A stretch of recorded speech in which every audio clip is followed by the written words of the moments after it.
Alright, so in total, this is what you're getting for the box. You've got, of course, the harness bar, you've got the mounts that'll go on the seatbelt mount areas at the top that we were taking a look at earlier in the video. They'll also be attached on the ends of the harness bar. We've got our support bars here, which will attach there and down on the lower seatbelt mounts. Gotta say too, I mean, the finish on these looks really well done. I'm happy with it so far. It's definitely a quality piece. You've got your adjustable support bars. All you gotta do is twist the heads of it, lefty or righty, and it'll extend, and then you can just tighten down the lock nut. At least so far on the passenger side. But the bolt up here is a 14 millimeter, so all you're gonna need is a 14 millimeter socket. And over there, I've got a 14 millimeter wrench. I'll be needing both of those when we're just tightening down the supports, but pretty much this is all you need. Pretty sure down there's a 14 millimeter for the lower seatbelt mount too. We'll find out. But with the locking nut here, all I did to loosen it was just turn the spacer and the nut to kind of get it loosened, and then all I'm doing is spinning it off. So being very gentle with it, with everything I'm doing in here. There's not a scrape or scratch in this whole thing. And there we go. So you just twist it off like you would a nut, and easy enough. So we have a pristine locking nut here with no damage whatsoever. I'm going to try to reuse them. As far as I can tell, there's no instructions in that box unless it's under the bottom foam. I didn't even move that, so we'll find out in a minute, but I know these steps need to be done. So got that off, got the locking nut. I'm going to take the spacer off too, and I'm going to set these aside. Remember, just stay organized. All right, and here we are on the driver's side. Just want to show you guys that it's pretty easy to loosen this guy up here. Let me switch hands. Hopefully you guys can see better with the light on. I don't know why I wasn't using that before, but it doesn't even take much force. It's probably only torqued down to like 22 pounds or something like that, it feels like. The strut bars, strut tower bolts are torqued down to, I believe, 18 foot-pounds, so not very much at all. And those are just barely easier to undo than these. So that's all we do. Just go ahead and get that out and get the locking nut off, just like we did on the passenger side here, just by twisting it. We got the locking nut and the spacer off. I'm going to take out this bolt too and put this aside actually. So we're going to finish taking this out. Easy enough. We got the bolt, locking nut, and the spacer off, just like we did on the passenger side there with no problems. So yeah, so let me show you guys something. Let's see if I can hold this with my legs. So when the bolt is in there, it goes through the belt, then you got the spacer, and then you got the locking nut on top. And at first, all that's kind of locked in place because of that locking nut, but if you twist the spacer some and just kind of pull this way a little bit while you're loosening, then you'll see the locking nut kind of busts loose, and then you can just twist the locking nut. You'll have more play, and it'll loosen up, and then you just twist it off. So you don't need to pry it off with a flathead like some of these other guys are doing. All right. So we're able to get the harness bar installed, the brackets, with the stock hardware and a spacer. And I was putting a washer in between the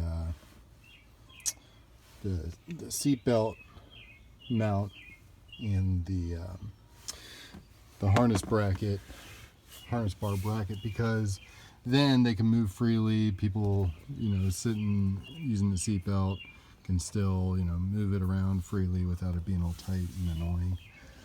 I want it to have as much of a stock feel and look as possible. The only problem is you've only got probably about 4 or 5 threads of this bolt that actually go into the hole. I'm not sure if that's safe, so what I'm doing is I'm trying to figure out a different setup that I can use with the bolts and washers that I have. Since the kit is universal, you know, you kind of, there's no instructions per car, so you kind of just need to see what fits best for you. So what I did, here, let me find a little plastic piece that I cut off. So very carefully with the Dremel, I had a circular disc on there that I used to cut, but this was on there like that. That's what stock. And then I just kind of cut that piece out. Now I'm using a very, very fine sanding bit to just go around and kind of clean up the edges a little bit and make it look good. So I'm just kind of going in there like this. On the lowest setting on my Dremel. Very, very carefully. Kind of cleaning up any of these rough looking edges. I mean, you don't need to get as meticulous as I am with it,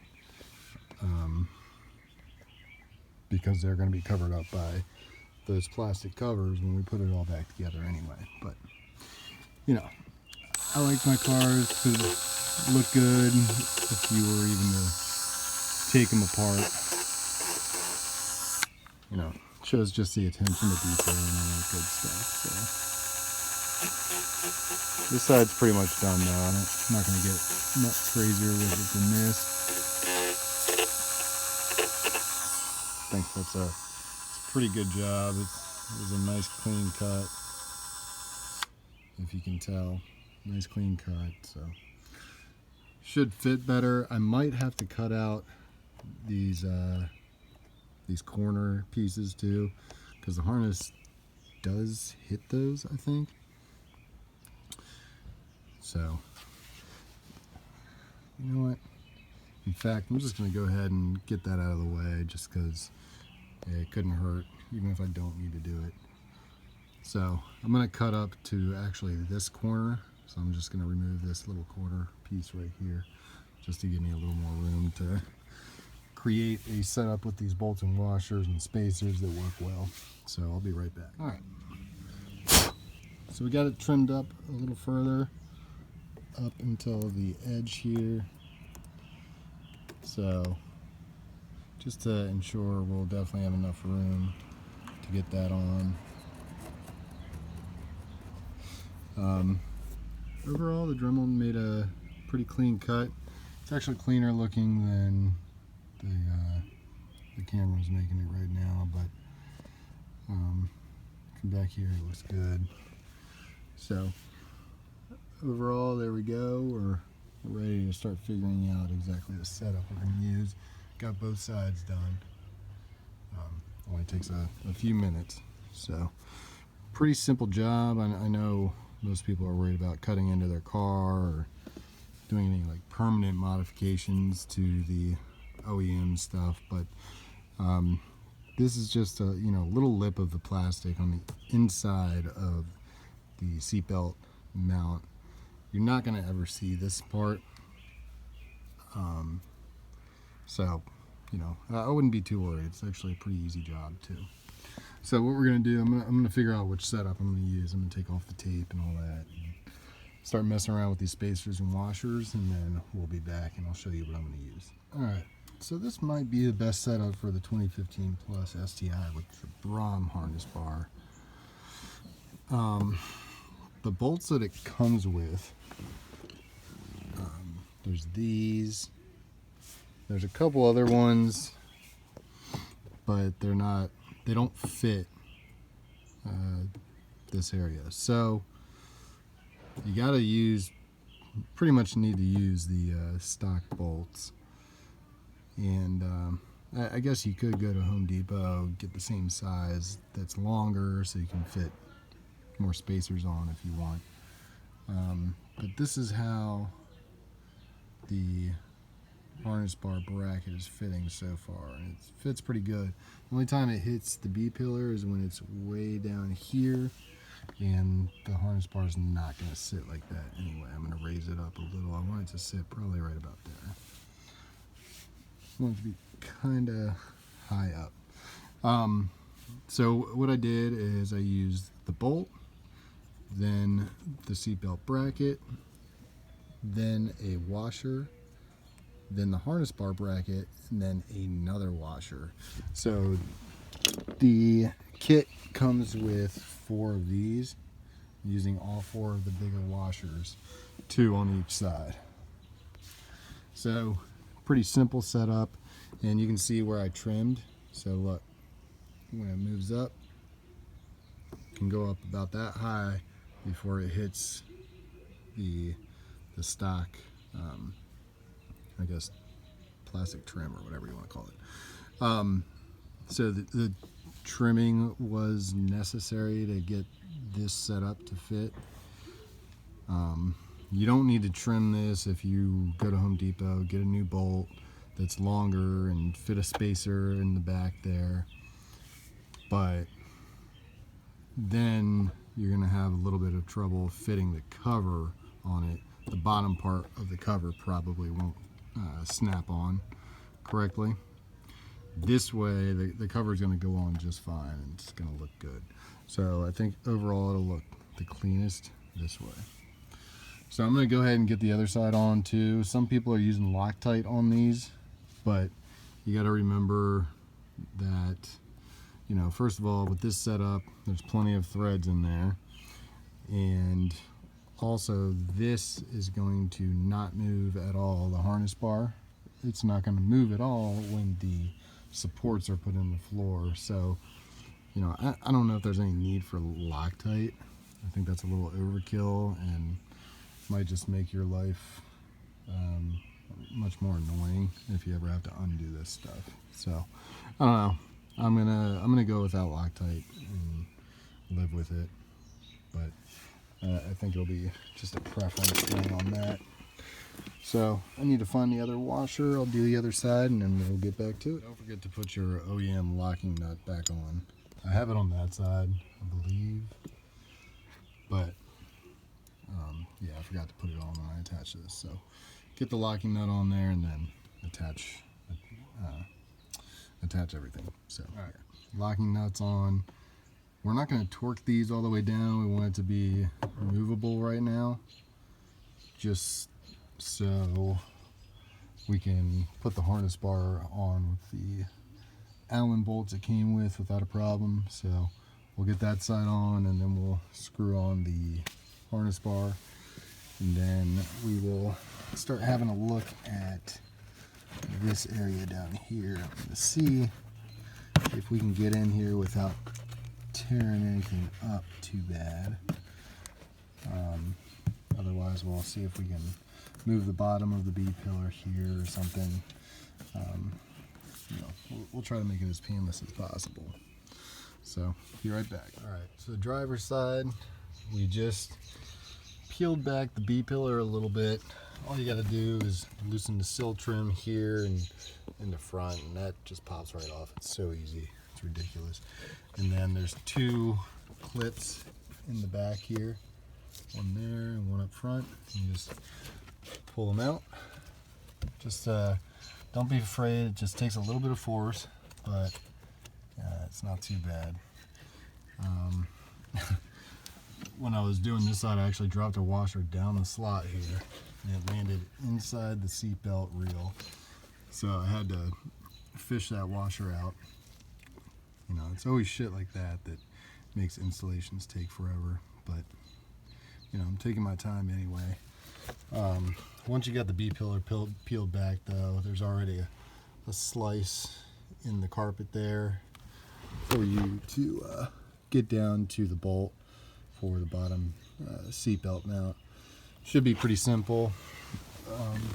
For the trim, on the B-pillar side, on this side, it's kind of being a bitch. So in the plastic pry tool set is this big flat one that I've never used, and I figured now would be the perfect time to do it. All right, we've got both harness bar brackets in. We're not going to put the harness bar in yet, actually. We're going to go ahead and work on the bolts for the bottom mounts of the seat belts. You can sort of see, so there's the bolt where my middle finger is, and then that's what the seatbelt wire is attached to. You can see that. And then right here are two big spacers. So we're going to have to figure out some sort of setup on this too, and also what we're going to do with the hole in the carpet, because obviously the harness bar support is going to be coming out around this area somewhat, so we may have to trim back a little hole here.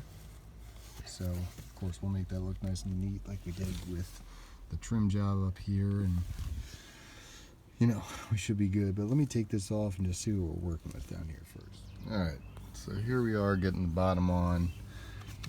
Finally got that unbolted, and the bottom part of the seatbelt is connected to this Y coupler thing. I don't know where that's going. There's some wires that are attached to it. So, you know, there's really no instructions online for a 2018 STI and what's going on down here. So I'm just kind of winging it. Cut out a piece of the carpet to fit the support bar. And what I'm going to do, basically on the bottom of the seatbelt there's three spacers on the bolt. A little one that's in my hand, and then these two bigger ones. So I was kind of looking at the support here. The support, I guess, ball joint is, the thickness is pretty much just as much as these two washers put together. So basically I'm going to take the two bigger washers out and use this washer and the actual harness bar support here, and that'll be kind of the setup for down here. So let me take these out and see if I can get this support bar in and get this trim put back together nicely, and we'll go from there. And there was a locking nut on these that, you know, since the space is tight and stuff, it was just impossible to deal with versus the one that was up here. This is a million times easier.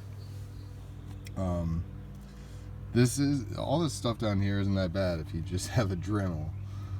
If you don't have a Dremel, you're gonna have some trouble down this way. Just, it's kind of tricky. But yeah, I cut the locking nut off because I just couldn't get it off neatly. I was like, fuck it, I guess we're not using it. So yeah, so this is why the Dremel is so damn handy, because the B pillars, in order to go back on with the actual harness bar supports, you know, if you want it to look nice and clean, you're gonna have to kind of measure out the angle and then cut it out. So I'm gonna cut this part out, and then I'm gonna round it out with a sanding bit just to make it look a little bit nicer. Not gonna make it totally round, but I'm gonna round out the corners a little bit just to make it look very clean. I masked it all off, and then measured them both to make sure they were pretty close to exactly the same. So they're just about there. Close enough to not notice anything. And by masking off on your cut, you're gonna make sure the edges don't get too frayed, so it looks like a super clean cut. I didn't do that on like cutting the carpet or anything else really, because everything else is gonna be covered up. But This is going to actually be exposed to the interior and anyone looking inside or sitting in the back. So I want it to look really clean. Now, the angle that the harness bar is at actually cuts pretty much right through the retaining clip mount. So what I'm trying to do is I'm going to cut through the back of the clip, but try to keep most of it intact so that I can still use this clip to snap it back to the B pillar and be nice and tight. Again, just going for a really clean look. My Dremel died, so we're charging that up right now, and then we'll get back to it. But once we get this done, you know, this is just taking me forever because I'm being really meticulous with the install and making sure everything looks good. And again, there's no instructions, so I'm kind of just improvising the whole time, but I'll show you where we're at on the inside of the car right now. So those are little pieces of the carpet that I started to cut out just to make sure, you know, it fits around the harness bar nicely and looks pretty good, you know. But this is where we are right now. We got the support in, and we got the harness bar in, and it's in there. Just got to do the same to the other side pretty much, which won't take long. I just got to unbolt it, cut off the locking nut like the one that was on this side, because unlike the top, like I said before, I couldn't screw this one off. It's on there a little better, so I was like, fuck it, we're not using it. And you know, I don't see any real reason to use it, really. I mean, it's in there. So we'll get this side unbolted, trim out the carpet. We're already trimming out the B pillar for the support. So it shouldn't be too much longer once this Dremel charges. Probably another 30 minutes of work-ish, and then we're good to go. So stay tuned.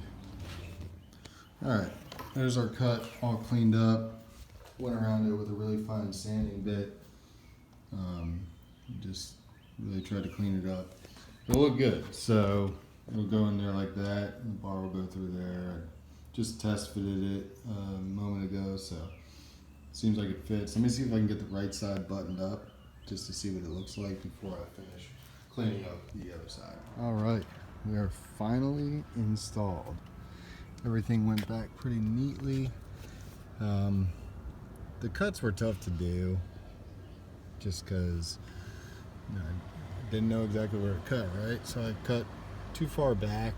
I don't care. I mean, it's a clean cut, so overall the install looks good.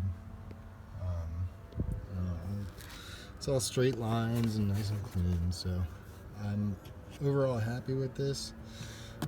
For those of you that are going to do this install, cut much further forward, and you can also make a smaller cut.